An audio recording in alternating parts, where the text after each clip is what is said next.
Y sera d'abord le siècle de l'Afrique. Naturellement, il faudrait être capable de résoudre les immenses défis de l'Afrique, qui sont d'abord et avant tout un défi de stabilité du droit. Il est très important que le droit soit stable, et il n'y a pas de droit stable sans démocratie. La démocratie est la condition de la stabilité du droit.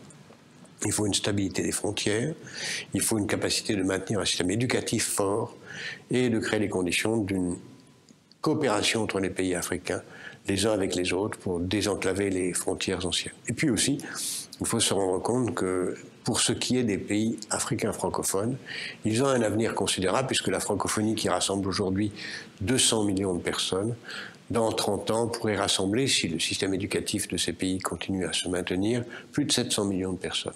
Le français est la seule langue au monde dont le nombre de locuteurs va tripler, et donc la coopération entre francophones du Nord et du Sud va être un facteur considérable de développement de l'Afrique francophone. Donc les conditions du succès, c'est démographie, enseignement, règles de droit. En conséquence, les conditions du succès d'un pays dans cette Afrique très prometteuse, c'est d'abord la démocratie sous toutes ses formes, liberté de la presse, liberté des élections, respect de la règle de droit, aussi la démocratie financière, l'accès de tous au crédit, et en particulier au crédit générateur de revenus, c'est l'éducation et la mise en place des grandes infrastructures. Avec cet ensemble de réformes, l'Afrique est promis un magnifique avenir.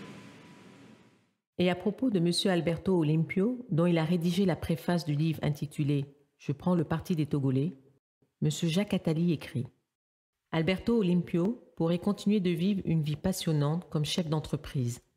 Les démocrates du monde entier ne peuvent que le remercier de vouloir mettre son talent au service de son pays. D'autres, je l'espère, dans d'autres pays africains, suivront son courageux exemple pour le plus grand bien de l'Afrique et du monde.